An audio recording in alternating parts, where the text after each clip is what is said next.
The note sat on my kitchen counter like a coiled snake, crisp white paper, perfectly folded, unsigned. I picked it up with trembling fingers, my black funeral dress still damp from the afternoon rain. The words were typed, clinical. David wasn't who you thought he was. Neither is Owen. My name is Riley, and I buried my husband today. Mom, Logan's voice echoed from the foyer. Need help with those flowers? Just leave them, I called back, shoving the note into my pocket. The last thing I needed was my youngest son seeing this, not when we were all barely holding it together. The house filled with the murmur of funeral guests, their hollow condolences and casseroles cluttering my space. I pressed my palms against the cool granite countertop, steadying myself. Mrs. Harrison? Chloe's sugar-sweet voice made my shoulders tense. Owen and I were thinking, since everyone's already here, maybe we could discuss the wedding plans? I turned to face my future daughter-in-law, her perfectly manicured hand resting possessively on Owen's arm. My oldest son wouldn't meet my eyes. My husband isn't even cold in his grave, Chloe. Mother? Owen cut in, his voice sharp. Chloe's just trying to be practical. The venue we want needs 6 months' notice, and with Dad's inheritance... Don't! The word came out like a whip crack. Not today. Logan appeared in the doorway, his tie loosened, looking so much like his father it made my chest ache. Everything okay in here? Just perfect, Chloe smiled, but her eyes remained cold. Owen, honey, let's go mingle. Your father's colleagues from the hospital are asking for you. I watched them leave, the note burning in my pocket. David had been the perfect husband, the respected surgeon, our family's foundation. But that paper whispered of cracks I'd refused to see. They're vultures, Logan muttered, reaching past me for a water glass.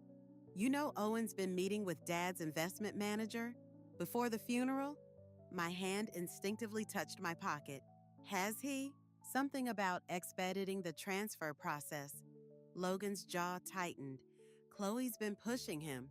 That wedding venue she wants? It's $90,000. The room swayed slightly. David and I had built our life carefully, saving every penny from our medical careers. The thought of our legacy being squandered on Chloe's champagne dreams made bile rise in my throat. Mom? Logan touched my arm. You're white as a sheet. I'm fine. I wasn't. The note's words kept repeating in my head. David wasn't who you thought he was. Neither is Owen. A burst of laughter from the living room made us both turn. Chloe stood in the center of a group, her black dress more suitable for a cocktail party than a funeral, gesturing animatedly. Owen hovered nearby, that familiar anxious look on his face that appeared whenever she was performing. I should go check on the guests, I said, but Logan caught my wrist. Wait, he lowered his voice. There's something else. I found some paperwork in Dad's study last night, investment statements that don't make sense. Owen's name is all over them. The note wasn't lying. My hands started to shake again, but this time not from grief. Thank you, Logan. I need to make some calls tomorrow. Mom? His concerned expression mirrored his father's, but I couldn't bear it right now. Everything will be fine, I lied, patting his cheek. Go help your brother entertain. Alone in the kitchen, I pulled out the note again. The typed letters blurred as fury replaced my numbness. David might be gone, but I was still here. And if Owen thought he could dismantle everything we'd built, he was about to learn something about his mother he never suspected. I crumpled the paper and let it fall into the trash. Somewhere in the house, Chloe laughed again, the sound like breaking glass. Let them think I was just the grieving widow. They'd learn soon enough. 3 days after the funeral, I found myself staring at David's investment portfolio spread across our dining room table.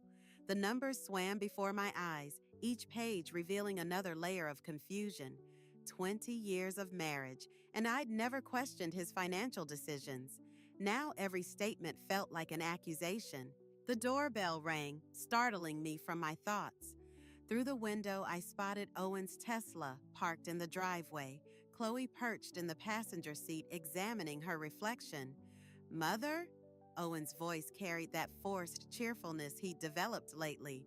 We brought lunch. I gathered the papers quickly, tucking them into a folder. Come in. Chloe swept past me, designer shopping bags dangling from her arm. I hope you don't mind, but I've been looking at wedding venues. The Rosewood Manor is absolutely perfect. The Rosewood? I remember David and I discussing it years ago for Owen's college graduation. Even then, it had been outrageously expensive. Isn't that a bit extravagant? Owen finished, setting down takeout containers. We think it's worth it. Actually, that's partly why we're here. We need to discuss the inheritance timeline. My chest tightened. It's been 3 days, Owen.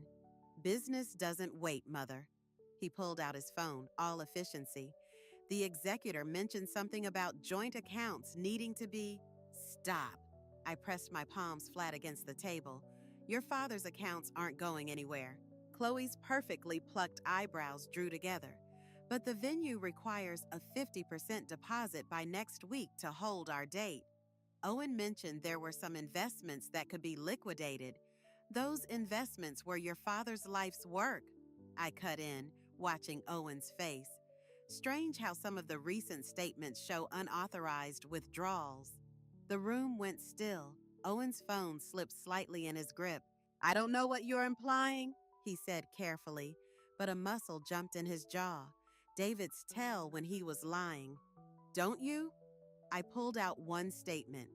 This transfer to Owen Harrison Enterprises, dated 2 months ago.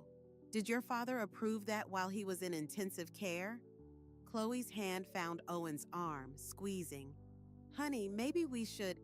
Dad gave me permission to manage certain accounts. Owen interrupted.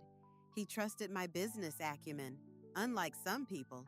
The barb stung, but I held his gaze. Then you won't mind if I have our lawyer review everything? Mother. His voice dropped dangerously. Don't do this. Do what? Protect what your father built? Protect? He laughed harshly. You mean control. You've always resented my success, my ability to take risks, while you and Dad played it safe. Safe? The word tasted bitter. Your father worked 80-hour weeks saving lives while you gambled with his money. Owen, Chloe's voice held a warning. We should go. He ignored her, leaning across the table. I built something real. Dad saw that. He believed in me. Did he know about the foreclosure notices, the failed ventures, the investors threatening legal action? Owen's face went white. Behind him, Chloe's expression shifted from concern to calculation. Mrs. Harrison, she said smoothly, perhaps we all need time to grieve before making any hasty decisions about finances. Perhaps you need to stop planning million-dollar weddings with money that isn't yours. The doorbell rang again. Logan entered without waiting, stopping short at the tableau before him. Everything okay? He asked, eyes moving between us. Perfect timing, Owen snapped. Come to spy on me some more, little brother? What's that supposed to mean? I saw you going through Dad's study, running to Mommy with tales about Big Bad Owen. Someone had to, Logan shot back, while you were busy bleeding Dad's accounts dry. Enough! I slammed my hand down. Both sons fell silent, looking startlingly young for a moment. We're leaving, Chloe announced, tugging Owen's sleeve. Call us when you're ready to be reasonable about the wedding plans. I watched them go, Logan hovering uncertainly in the doorway. The takeout container sat unopened, another family meal ruined. Mom? Logan's voice was gentle. What do you need? I looked at the scattered papers, each one a piece of evidence in a betrayal I was only beginning to understand.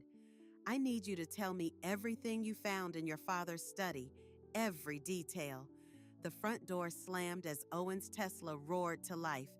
Through the window, I watched them speed away, my son and his fiancée, their perfect facade already showing cracks. They had no idea what was coming. The manila envelope arrived on a Tuesday, hand-delivered by David's former colleague at Memorial Hospital. Dr. Chen's face was grim as he passed it to me. "I found these while clearing out David's office," he said quietly. "You should see them." Inside were transaction records spanning the last 2 years of David's life. Each page revealed another betrayal, systematic transfers from the hospital's research foundation to Owen's various ventures. My son's signature appeared alongside my husband's, a twisted dance of numbers that made me sink into my chair. "There's more," Dr. Chen said. "The foundation board is meeting next week. They're planning an audit." The word audit hung in the air like smoke. I thought of Owen's Tesla, Chloe's designer wardrobe, the Rosewood Manor deposit they were so desperate to secure. "How much?" My voice sounded distant. "Nearly $2 million. My hands began to shake. "Did David know?" "I don't think so. The signatures?" He hesitated. "Some appear inconsistent with his later ones when he was in treatment." The implication turned my blood to ice. I remembered Owen visiting his father in the hospital, always with papers to sign, always when David was heavily medicated. My phone buzzed, a text from Chloe. "Bridal shower planning lunch tomorrow? Already invited 50 of my closest friends." I set the phone face down as Dr. Chen continued. "The board wants to keep this quiet, but if criminal charges are filed..." "I understand." I stood, suddenly needing to move. "Thank you for bringing this to me first." After he left, I drove to Logan's design studio across town. He was working late, as usual, his computer screen reflecting off his glasses. "Mom?" He looked up, concerned. "What's wrong?" I placed the envelope on his desk. "Read these. Tell me I'm not seeing what I think I'm seeing." He scanned the documents, his expression darkening. "Jesus Christ, Owen. Your father's reputation..." My voice cracked. "Everything he built. We have to go to the police and destroy what's left of this family." "Mom," Logan's voice was gentle but firm. "Owen's already destroyed it." My phone buzzed again. This time it was Owen. "Meeting with wedding planner tomorrow. Need you to sign some papers for the venue deposit. Time sensitive." A bitter laugh escaped me. Time sensitive, like the foundation audit, like the foreclosure notices, like David's forged signatures. "There's something else," Logan said, pulling up his email. "Remember how I was looking into Chloe's background? She's been engaged 3 times before Owen. Each time there were financial irregularities with her fiancé's accounts. 2 restraining orders filed after breakups." The pieces clicked together with terrible clarity. I thought of Chloe's perfectly calculated smiles, her insistence on accessing David's accounts, her rush to secure the wedding venue. My phone rang. Chloe herself. "Mrs. Harrison?" Her voice dripped honey. "About tomorrow's lunch. I've reserved the private room at La Maison. Just need you to call ahead and put down your credit card for the deposit. $20,000 should cover it." I watched Logan's face as he continued reading the documents. My son, who stayed honest despite everything, who warned me while I refused to see. "Actually, Chloe," I said, my voice steadier than I felt, "I think we need to have a different kind of conversation. You, me, and Owen. About the hospital foundation." The line went silent for 3 heartbeats. "I don't know what you're talking about." Her voice had lost its sweetness. "Owen handles all the business matters." "Yes, he certainly does. The board meeting next week should be interesting." She hung up. Within minutes, Owen was calling. I let it go to voicemail. "Mom?" Logan touched my arm. "What are you going to do?" I looked at the evidence spread across his desk, the proof of my son's betrayal, my husband's legacy in ruins, our family's reputation hanging by a thread. The grief I'd been carrying since David's death crystallized into something harder, colder. "First," I said, gathering the papers, "I'm going to that lunch tomorrow. Then I'm going to show them exactly who they're dealing with." Logan's eyes widened slightly. He'd never heard that tone in my voice before. My phone buzzed one final time. A text from Chloe to Owen, accidentally sent to our family group chat. She knows. We need to move faster. I smiled, thinking of the unsigned note that started all this. They thought I was just the grieving widow, too broken to fight back. They were about to learn how wrong they were. La Maison's private dining room felt like a trap. Chloe had arranged the seating perfectly, herself at the head of the table, her bridesmaids flanking her like a royal court, and me isolated at the far end. I counted 23 designer handbags worth more than my car. Mrs. Harrison, Chloe clinked her champagne glass. We simply must discuss the rehearsal dinner, the Rosewood's executive chef. My phone vibrated, a text from Dr. Chen. Board meeting moved up. Tomorrow morning, they know. Actually, I set down my untouched mimosa. We need to discuss something else. The foundation documents sat in my bag like a loaded gun. I'd spent the night memorizing every fraudulent transfer, every forged signature. But before I could speak, the dining room door opened. Owen walked in. "Sorry to interrupt, ladies," he smiled apologetically, but his eyes were hard when they met mine. "Mother, could I have a word?" Chloe's bridesmaids tittered. I noticed how their phones all seemed to appear simultaneously, recording the moment. "Now isn't a good time," I said. "It's about Dad's estate." Owen's voice carried just enough for everyone to hear. "Some concerning irregularities we should address privately." My hand tightened on my bag. So that's how they wanted to play it. Paint me as the unstable widow, mismanaging funds, causing scenes at bridal showers. Irregularities? I stood slowly. Like the $2 million missing from the hospital foundation? The room went silent. Phones lowered. Chloe's champagne glass froze halfway to her lips. "Mother," Owen's voice dropped dangerously. "You're upset, grieving. Let's not do this here." "Why not? Isn't this what you wanted? An audience?" I pulled out the documents, though perhaps not these particular witnesses. Chloe stood abruptly. "Ladies, maybe we should sit down." My voice could have frozen hell. "Everyone stays." My phone buzzed again. "Logan, police just left my office. Owen's been emptying accounts all morning." The pieces clicked together. The rushed bridal shower, the audience of smartphones, Owen's surprise appearance. They were building their narrative before the foundation board could build theirs. "Your father spent 30 years building his reputation at that hospital," I said, each word precise and cutting. 30 years saving lives while you forged his signature from his deathbed." "That's a lie," Owen snarled, but his face had gone pale. "Is it? Should we call the foundation board? They're meeting tomorrow, earlier than you expected, I imagine." Chloe's mask finally cracked. "Owen, we need to go, now." "Running again, Chloe? Like you did from your last 3 fiancés?" Logan found those restraining orders, by the way. Fascinating reading. The bridesmaids' phones were recording again, but for very different reasons now. Owen grabbed my arm. "You're making a mistake." I looked at his hand, then into his eyes. David's eyes, but colder, harder. "No, the mistake was thinking you were still the son I raised. Let go of me." "Mrs. Harrison," Chloe's voice had turned syrupy again. "Please, we're family. Whatever you think you know." My phone rang. The hospital's chief of surgery's name flashed on the screen. Owen saw it too. "It's over," I said quietly. "The board knows everything. The police know everything. Your little performance here won't save you." Owen's grip tightened painfully. "You have no idea what you've done."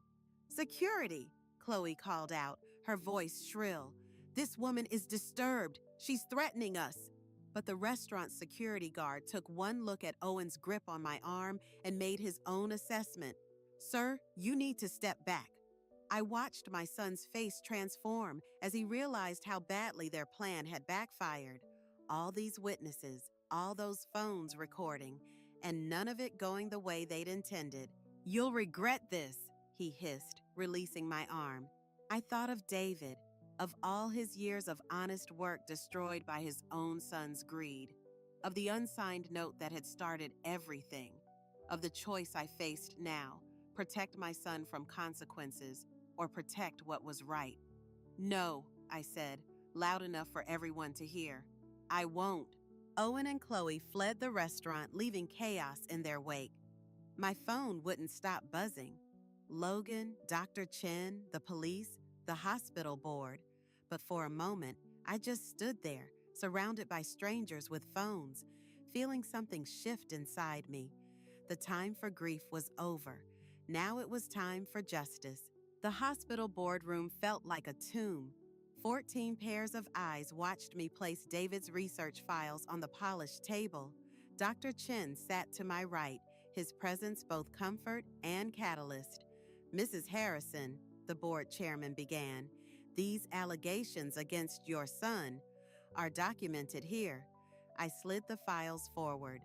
Along with evidence of 3 other companies Owen created specifically to funnel foundation money, the door opened. Marcus Weber, David's oldest friend and the foundation's legal counsel, entered with a stack of papers that made my stomach clench. "It's worse than we thought," he said quietly. "The FBI's Financial Crimes Unit just contacted us. Owen's not just targeting the foundation. There are at least 7 other victims." My hands started to shake. I tucked them under the table, remembering Owen as a child, his father's pride when he graduated business school. Now federal agents were using words like victims. My phone vibrated, a text from Logan. "Chloe's at the house, says she needs to talk, alone." "Mrs. Harrison?" The chairman's voice pulled me back. "Given your position as both David's widow and Owen's mother, we need to know where you stand." Where I stood, as if 25 years of marriage and 32 years of motherhood could be reduced to taking sides. "I stand with the truth," I said, my voice steadier than I felt. "Whatever that costs." Marcus passed me a document. "The FBI wants to interview you tomorrow. They found a pattern linking Chloe to similar schemes in 3 other states." The room tilted slightly. 3 other states, 3 other fiancés. The pieces clicked together with sickening clarity. "Excuse me," I stood abruptly. "There's something I need to handle." I drove home with my heart hammering. Chloe's red Mercedes sat in my driveway, but Owen's Tesla was nowhere in sight. Logan waited on the porch, his expression dark. "She's in the living room," he said. "I don't trust her mom." "Good." I touched his arm. "Stay close, but let me handle this." Chloe sat on David's favorite chair, wearing widow's black like she was auditioning for a role. Her eyes were red-rimmed, but I'd learned not to trust her tears. "Mrs. Harrison," she began, "I had no idea what Owen was doing. You have to believe." "Stop." I remained standing, using height to my advantage. "The FBI knows about Pittsburgh and Seattle and Houston." She flinched just slightly. "A tell." "Those situations were different," she whispered. "I was young, desperate, and now?" "Owen's unstable, dangerous." Her voice cracked perfectly. "He's threatening to expose things about me unless I help him move more money." I thought, maybe we could help each other. The proposal hung in the air like poison. An alliance with Chloe against Owen, mother and fiancé, united in betrayal. My phone buzzed again. "Dr. Chen?" "Owen just showed up at the hospital, making scenes, threatening staff. Police en route." "What exactly are you offering, Chloe?" She leaned forward, hope flickering in her eyes. "Information, accounts, evidence that Owen acted alone. I could help you protect David's legacy." For a moment, I saw it, the easier path. Let Chloe turn on Owen. Let her take the fall with him. Protect what was left of my family's reputation. Then I remembered the unsigned note that started everything. The way Owen gripped my arm at La Maison. David's forged signatures on his deathbed. "You really are perfect for each other," I said quietly. "What?" "You and Owen, both so convinced you're the smartest person in the room." I pulled out my phone, stopped the recording. The FBI will be interested in that confession about helping move money. Her face transformed. The vulnerable mask vanished, replaced by something cold and hard. You stupid bitch. You have no idea what Owen will do when he finds out. Logan appeared in the doorway. He'll what? What will my brother do? Chloe stood, gathering her designer bag. You're making a mistake, both of you. No, I said, thinking of David, of justice, of the choice between easy lies and hard truths. For the first time, I'm not. She fled, leaving behind the scent of expensive perfume and desperate schemes. My phone buzzed one final time, the FBI agent's number. The time for half measures was over. Tomorrow I would tell them everything. Logan touched my shoulder. Mom, you okay? I wasn't. I wouldn't be for a long time. But I was finally ready to finish what that unsigned note had started. Call Marcus, I said. Tell him we're ready to move forward. All of it. The war was about to begin. The Rosewood Manor glittered like a false promise. I watched the city's elite file in. Hospital board members, business associates, Owen's investors, all drawn by the promise of a reconciliation dinner. My son's last chance to explain himself before tomorrow's FBI interview. Logan adjusted my pearl necklace, David's last Christmas gift. You don't have to do this, Mom. Yes, I do. I touched the USB drive in my clutch, containing every damning document, every forged signature, every stolen dollar. They need to see who Owen really is. The grand ballroom hummed with nervous energy. Owen and Chloe held court near the champagne fountain, her laugh carrying across the room like breaking glass. My son wore his father's confident smile, but his eyes darted around like a cornered animal. Mrs. Harrison. Marcus Weber appeared at my elbow. The FBI agent called. They've frozen Owen's accounts, but there's a problem. $2 million disappeared this morning. My chest tightened. How? Offshore transfer. They think Chloe... A champagne glass clinked. Owen stood at the center of the room, Chloe radiant beside him. Thank you all for coming, he began. Especially you, Mother. Your support means everything during this difficult time. The crowd murmured sympathetically. I felt their eyes on me, the grieving widow, the concerned mother, trying to save her troubled son. If only they knew. In fact, Owen continued, I have an announcement. Thanks to my mother's generous investment in my latest venture. What investment? The words escaped before I could stop them. Owen's smile didn't waver. The transfer you approved this morning. From Dad's research foundation? The room went silent. I felt the trap closing. I never approved any transfer. But we have the paperwork. Chloe's voice dripped concern. Your signature, witnessed and notarized. Owen was so touched by your faith in him. My hands began to shake. That's impossible. Actually, Owen pulled out his phone.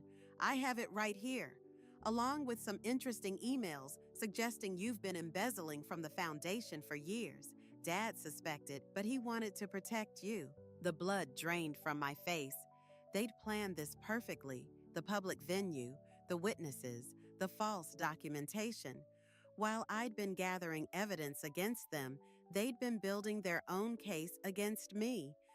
Show them, I challenged, my voice steadier than I felt. Show them everything. Mrs. Harrison, Dr. Chen stepped forward. Perhaps we should discuss this privately. No. Owen's voice hardened. Mother's right, everything in the open. He pressed a button on his phone. The ballroom screens lit up with financial documents. My signature, perfectly forged, on dozens of transfers, emails I'd never written detailing elaborate schemes. I protected you, Owen continued, his voice carrying. Covered for you when Dad got suspicious. But after his death, your behavior became erratic. The spending, the accusations, the threats. Chloe touched his arm, the perfect supportive fiancé. We're worried about you. the grief, the stress. You really think anyone will believe this? I reached for my clutch, for the USB drive containing the truth. It wasn't there. Looking for this? Chloe held up my drive. You left your bag unattended during cocktails, careless. The room spun slightly. Every plan, every piece of evidence, gone. And in its place, a carefully constructed narrative of my own guilt. Logan, I turned to my youngest son. Tell them. But Logan stood frozen, staring at the screens, at the evidence of his mother's apparent crimes. The doubt in his eyes cut deeper than any knife. We've arranged for a private facility, Owen announced to the crowd. The best psychiatric care. Mother needs help, not punishment. 2 men in dark suits appeared beside me. Security, but not the hotels. Mrs. Harrison, one said quietly, please come with us. No, I backed away. I didn't. But I saw it in their faces. The party guests, the board members, even Logan. They believed Owen's performance, the unstable widow, stealing from her husband's legacy, now having a public breakdown. It's okay, Mother. Owen stepped forward, every inch the concerned son. We're going to take care of everything. I looked into his eyes, David's eyes, and saw nothing of the boy I'd raised. Just a stranger wearing my son's face, about to destroy everything I had left. The security guards moved closer. In the crowd, Chloe smiled her perfect smile. They had won. For now. The private facility's security was lighter than expected. 3 days of playing the sedated patient had convinced them I was no threat. When the night nurse left my door unlocked, I knew it wasn't a mistake. Logan was waiting in the parking lot, engine running. Did anyone see you? He asked as I slid into the passenger seat. No, I checked my watch, 9:47 p.m. The foundation board meeting starts in 13 minutes. Owen and Chloe are already there. Logan pulled onto the highway. They're presenting their evidence against you. I touched the flash drive hanging from my neck, the real one, not the decoy Chloe had stolen. Let them. The hospital's administrative building loomed ahead, its top floor conference room glowing like a beacon. Logan parked in the shadows. Mom, he grabbed my arm. Are you sure about this? I thought of David, of all his years of honest work, of Owen's betrayal, of Chloe's smirk as security led me away. They took everything, I said. Now I'm taking it back. The service elevator required David's old key card. It still worked. Some things they'd forgotten to cancel in their rush to discredit me. We emerged into a darkened hallway just as Owen's voice carried through the boardroom's closed doors. Clearly shows a pattern of embezzlement dating back years. My father suspected. I pushed open the doors. 20 heads turned. Did he? My voice cut through the silence. Tell us more about what your father suspected, Owen. Owen froze mid-gesture. Chloe's perfect smile slipped. Security, she called out, but no one moved. The security team is rather busy, Logan said from behind me. Something about FBI agents in the lobby. I walked to the conference table, my heels clicking on marble. Dr. Chen, would you mind pulling up the boardroom's main screen? Owen lunged for his laptop, but Marcus Weber was faster, sliding it away. You're supposed to be under observation, Owen snarled. This is proof of your instability. These are proof of yours. I plugged in the drive. The screen flickered to life. The room gasped collectively. There was Owen, caught on David's home office camera, forcing his father's hand to sign documents. David's voice, weak from morphine. Son, please, don't. Where did you get that? Chloe's voice shook. David may have been dying, but he wasn't stupid. I advanced to the next file. He installed cameras after the first suspicious transfer, recorded everything. Security footage played, Owen and Chloe in the hospital corridor, planning, scheming. Bank statements showing the real transfers. Photos of Chloe with her previous victims. You took advantage of a dying man? I continued, my voice steady. Your own father. And when that wasn't enough, you tried to destroy me. You don't understand. Owen's composure cracked. Chloe needed. Shut up. Chloe's mask finally shattered. You weak, pathetic. Mrs. Harrison, Dr. Chen stood. The FBI agents you mentioned are here for them. I nodded toward the doors where federal agents now stood, although they're particularly interested in Chloe's activities across state lines. Chloe bolted, shoving past Logan. She made it 3 steps before an agent caught her arm. Mom! Owen's voice changed, became the little boy who once needed me. Please, I can explain. You can explain to them? I met his eyes, David's eyes, one last time. Your father recorded one last message before he died. Would you like to hear what he really suspected? The color drained from his face. As the agents led them away, the board members sat in stunned silence. Logan touched my shoulder, offering silent support. Mrs. Harrison, Marcus finally spoke. The Foundation's reputation. How do you want to handle this? I looked at the screen, still showing David's final days, my husband's legacy, nearly destroyed by our own son's greed. We tell the truth, I said, all of it. Then we rebuild. And Owen? I thought of the unsigned note that started everything, of justice and revenge and the thin line between them. He made his choice. I unplugged the drive, David's last gift to protect what he'd built.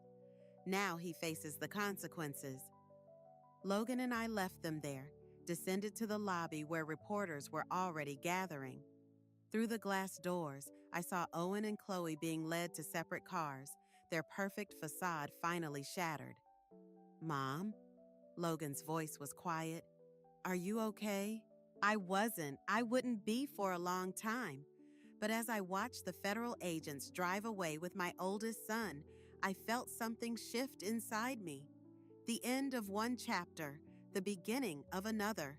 Let's go home, I said, thinking of David, of justice served, of peace finally within reach. It's over. The unsigned note sat on my desk, edges worn from constant handling. I'd found it while clearing David's study, tucked inside an old medical journal, written in my own handwriting, a message I'd left myself and forgotten, born from late nights watching Owen pressure his dying father for signatures. You already knew, I whispered to David's empty chair. You were trying to tell me. A knock at the door. Logan entered with a stack of newspapers. The headlines screamed of Owen's sentencing, of Chloe's plea deal, of the Foundation's restored reputation. Dr. Chen called, he said. The board approved your proposal for the new pediatric wing. Dad's name will be on it. I traced David's name on the medical journal. And the other thing? Found it this morning. Logan placed a small recorder on my desk. Dad's last message, the one you mentioned at the confrontation. It doesn't exist, does it? No, I met his eyes.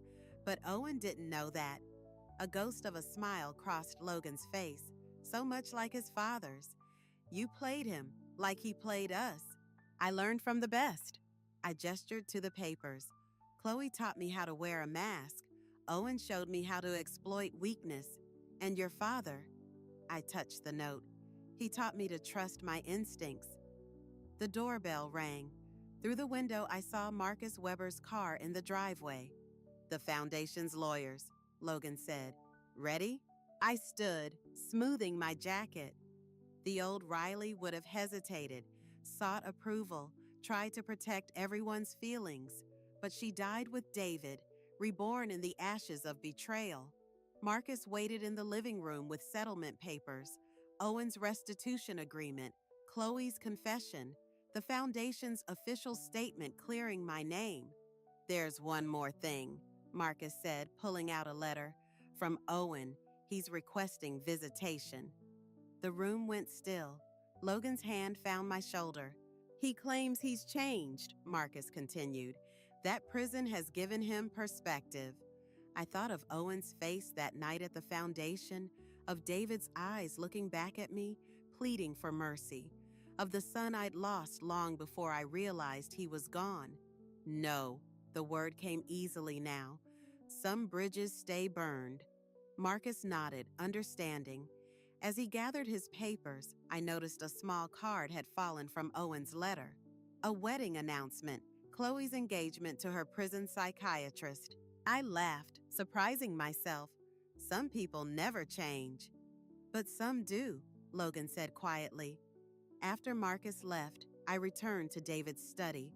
The afternoon sun caught his medical degrees, his family photos, the legacy he'd built.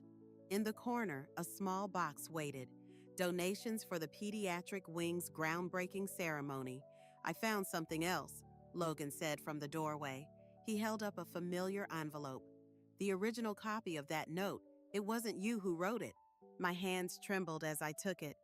The handwriting, precise, medical, achingly familiar. Dad knew, Logan continued. He wrote it before he died, but couldn't bring himself to tell you directly about Owen. So he left breadcrumbs, hoping you'd find your way to the truth. The note blurred as tears threatened. David's final gift, not just evidence of Owen's betrayal, but permission to fight back, to choose justice over mercy. What now? Logan asked. I placed both notes, David's original and my unconscious copy, in his old medical journal.